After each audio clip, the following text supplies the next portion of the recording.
So it's been a little bit now that you've had your guitar, and maybe you've spent some time working some pentatonic positions, some major scales. Maybe you've looked at the harmonic minor in a position or two. You've even looked at some arpeggios and some triads maybe a little bit, and you've even started to look at some drop voicings. On top of all that, you've spent some time learning some fun techniques like tapping, some legato stuff, and some of the favorite riffs that you have from your favorite bands. Maybe you're getting to a point though where you start to wonder, what is this all for? What is the point of this? And where am I going? This is a question that I get a lot from students who approach me for lessons. And usually what they want to do at this point is figure out how to express their own musical ideas on the guitar. They're tired of playing other people's stuff. But there's a bit of a barrier at this point. And that is, how do we take these concepts and techniques and theories that we've been working on in the context of other people's music and bring them over into our own practice? In other words, how do we be musically creative and create our own sounds with the things that we already know how to do? Well, today we're going to be beginning down that road in earnest. There are going to be no tricks, no shortcuts, and no gimmicks or lies about doing this one thing will make you a better player in 2 days. Instead, what we'll be looking at today are real examples and exercises that I have learned from my own mentors throughout my guitar playing career, as well as some things that I figured out for myself that I know to work and will help you improve being creative on the instrument. In short, what we're talking about today is improvisation, or in other words, giving a voice to your internal musical dialogue.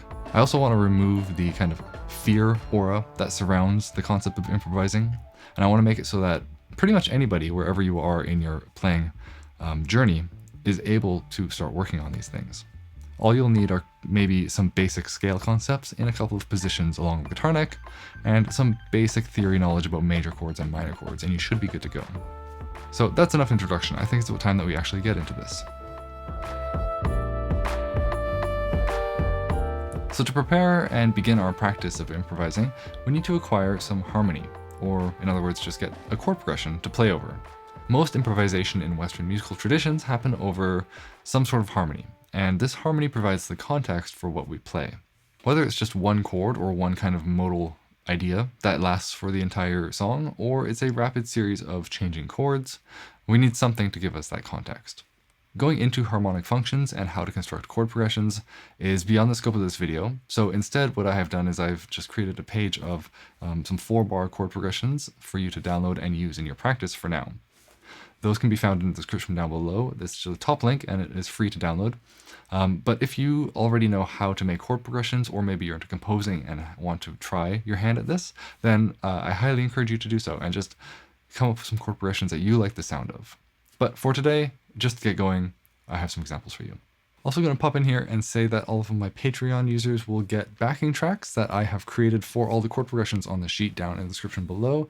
And those are all at 60 beats per minute, ready for you to drop into your DAW or a looping playback software of your choice and play along with them over and over and over. You can time stretch them, you can transpose them, do whatever you like. But those are available for my Patreon users, link down in the description. For this video, I'm just going to be using the top chord progression on that handout down below, and it is just a 4-chord progression that I stole from an etude written by Javier Reyes of Animals as Leaders. So it's a pretty basic chord progression, mostly centered in one key, and it sounds like this.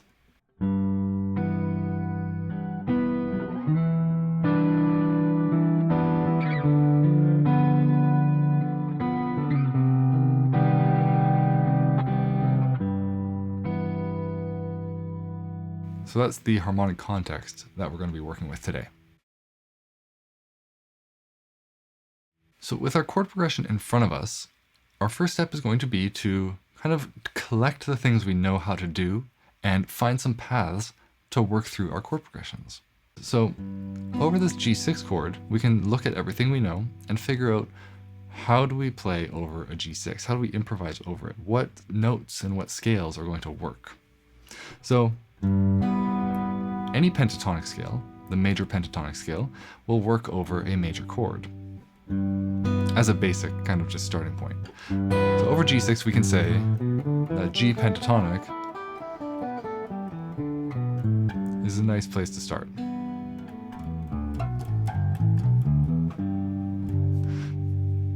Okay, what else could we do there? Well, we could do a G major scale.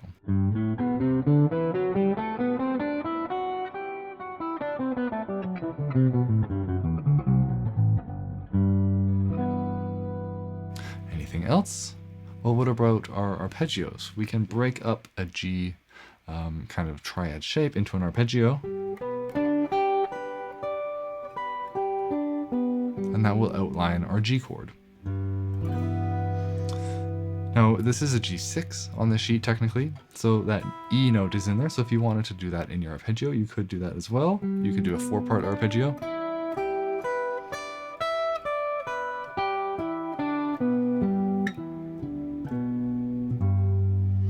Okay, so there we have 3 different things that we can now apply to this chord. We can then go into each of the chords in the progression and do the same thing. So over this E minor chord, we can again look at our pentatonic scales, and hopefully you've learned something like an E minor pentatonic. The basic box, perhaps, is a common one that people learn on the guitar. Maybe you've learned a Dorian scale. You've looked at a couple of modes. Or an Aeolian, which is just the natural minor scale. Well, we can apply that over this chord as well. There's our natural minor, which you might also know is the same as a G major scale, just starting on a different root. Okay, and maybe you've also done that E minor arpeggio.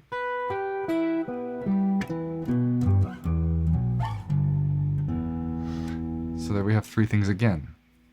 Let's jump to the next chord. We have a D minor 6. Now maybe we're not sure how to get through this, but you've worked on your minor arpeggios.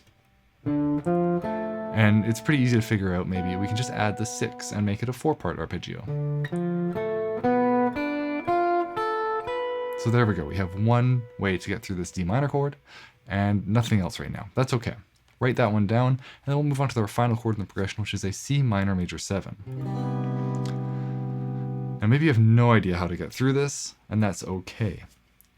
Figure out a chord shape. Maybe we can figure out our C minor triad, add the major 7, and that is how we can play that sound, right? Our main goal here is just to outline these harmonies with the things we already know. And if you don't know them, well, you can quickly try to figure something out, or you can mark it down as something you have to practice. So we have a lot of things to get through that G major chord. We have quite a few things to get through the E minor. We have one thing to get through our D minor chord, and then a chord shape to end on our C minor major 7. Now, if you want to discover more paths through these chords and more scales that you can relate to the chords, then a quick Google search will be a good place to begin. Just look up chord scale relationships, and it will, I'm sure, populate with tons of pages that will get you going on that theoretical rabbit hole. Again, that is beyond the scope of this video, so I'm not going to be going over it here. My main goal is to use what you already know and apply it to our harmonies so that we can start improvising right away without having to do any extra work. All right, we've mapped out our paths, and we can see all of the things we already know how to do in relation to the harmony that we're trying to outline through our improvising. How do we practice this, though? It's great that we can see those relationships, but how does that make me make music? Well, for the first while, I'm going to pull back the curtain here. You're not going to feel like you're making music. We need to take some initial steps, as with any technique we practice, just to get the basic foundations down, and they aren't going to feel particularly musical. People always want to get to that point in improvising where you are expressing your true musical voice. That's going to be a while, I hate to say.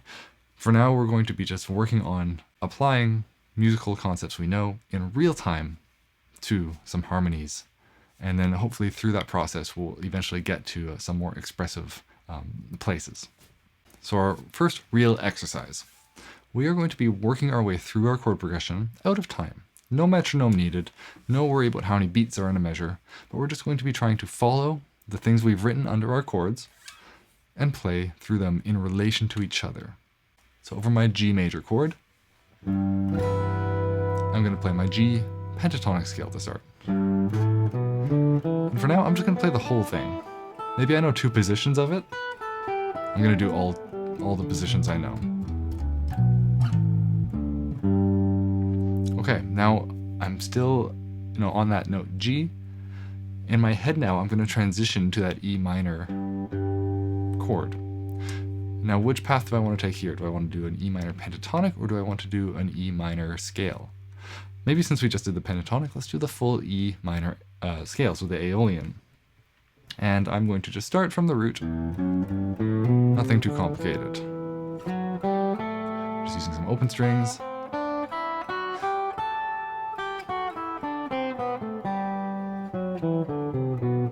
And I'm just listening to hear if I can hear the outline of the chord with those notes I'm playing. Okay, we've landed on the E, we've played our scale, we're moving on to the next chord. D minor 6. Now already your brain might be freaking out a little bit right now. We're playing an E minor chord. We just played an E minor scale, and now we're trying to think of D minor. That's going to be a hard connection to start building in the beginning, but this is how we do it. So thinking D minor, what do I want to do here? Well, let's do a D minor arpeggio. Okay, where do I start? I can start on the root, that's okay for now.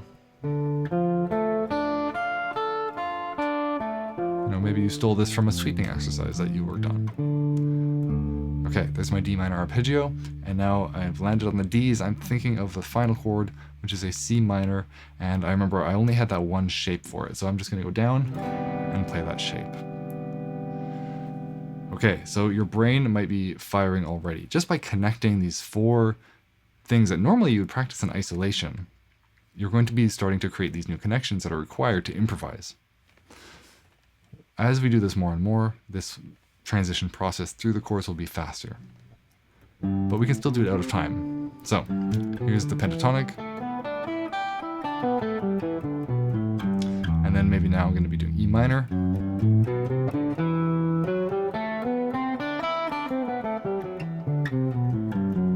now I'm going to be doing my arpeggio.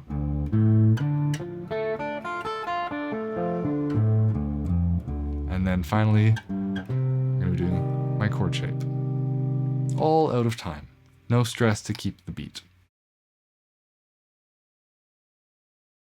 So that is the first exercise. Now, of course, we can work on different chord progressions and trying to find new paths through those chords, but that is the basic structure of how we work on it. And make sure to come back to this exercise quite frequently. Anytime you learn something new, be it a new arpeggio shape or a new kind of mode or chord shape that you want to integrate into your playing, come back here, because taking what we have as, like I said, normally disparate, independent ideas that we work on in isolation and putting them together is going to start to create new neural pathways to have you be able to move more fluently between these concepts. And the ability to change concepts in the middle of playing is what is going to give you that improvisational freedom. After that, the next version of this exercise is going to be basically doing the same thing, but with one major change, and that is that we are keeping in time. So, to begin, let's pick a very simple subdivision, like quarter notes. Something that we don't even have to think about counting. It's just one note per beat, and we're going to begin going through our kind of path through these chords with quarter notes.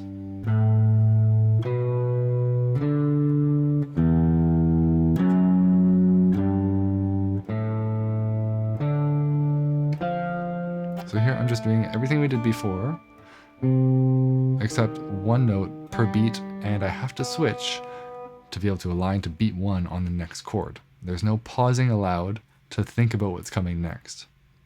If it is moving too fast for you, and you're using a metronome to keep yourself honest, which you should, then slow the whole thing down. There's no shame in working on this stuff at 30 to 40 to 50 beats per minute, and I actually highly recommend doing that. It'll really give yourself time to focus and think about what is happening in a moving time frame. And that's what we have to train. Train your brain to think in time. If this is starting to feel good, let's try a different subdivision that moves a little bit quicker, like eighth notes. 1 and 2 and 3 and 4 and 1 and 2 and 3 and 4 and 1 and 2 and 3 and 4 and 1 and 2 and 3 and 4 and. Okay, so now you have even less time to think. Now take note of one thing that I'm doing here to make it easy still. And that is that I'm always beginning all of my scales and arpeggios on the roots.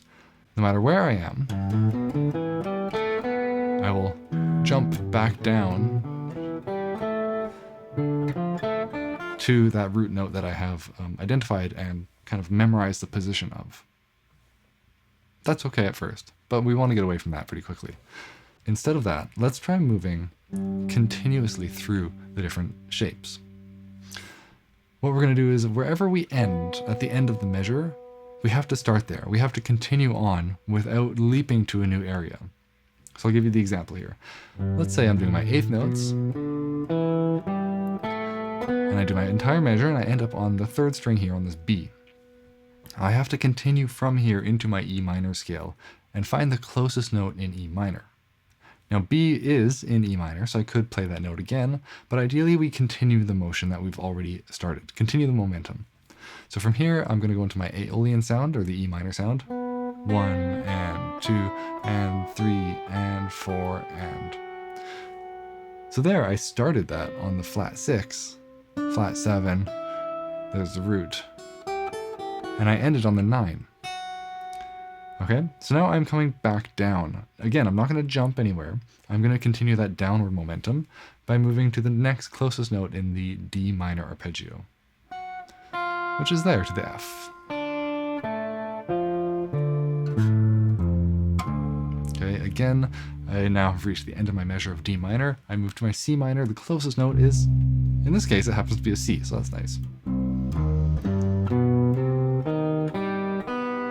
Okay. Now I've completed my entire chord progression. We still don't want to stop and go back to the beginning to the root. We want to continue that motion so that we get used to kind of transitioning no matter where we are in our path or our kind of like content that we're playing through. So I just landed on this B, and I want to go back to my G pentatonic scale. So here I can now move up to the D,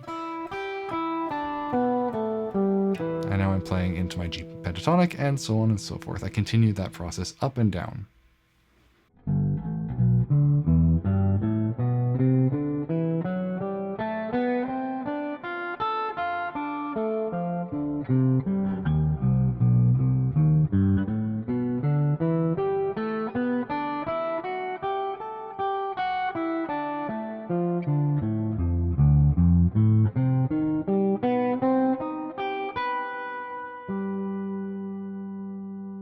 So hopefully as I did that, you could hear the chord progression changing underneath the notes, even though I wasn't actually playing any chords.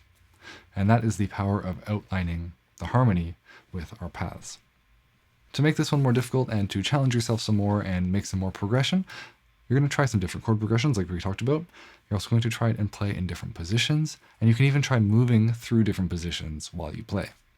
Integrate some new paths and some new content into your musical playing. So maybe instead of a D minor arpeggio, we're going to play a D Dorian scale.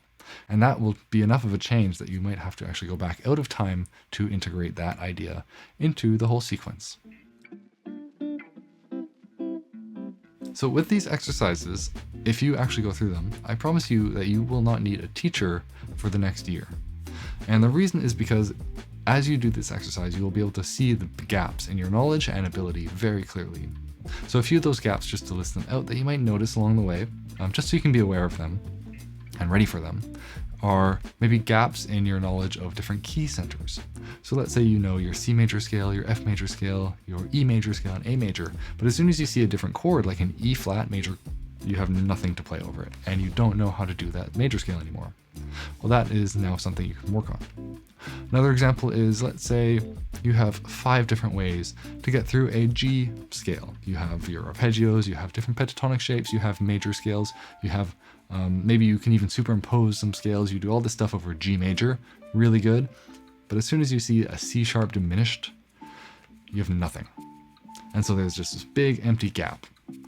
So that is going to be a place that you want to spend some time in your practice looking for different ways and different kind of paths through that chord. And finally, these exercises can be a little bit humbling because you might think you have something down pretty well, like some arpeggio shapes, for example. But as soon as you are required to put them in context with other ideas, you can't get to them very quickly, and you find yourself making a lot of mistakes, hitting wrong strings, hitting wrong notes. Then maybe it's time to revisit those arpeggios, specifically in the context of other things. I always think we have to learn things multiple times before we actually get them. The first time is just doing it straight up by itself over and over, and that feels pretty good because we can get that pretty quickly. But as we move forward in our playing ability, we're going to be revisiting all the concepts you already know in new contexts. And with every new context, it feels like you have to relearn part of what you know.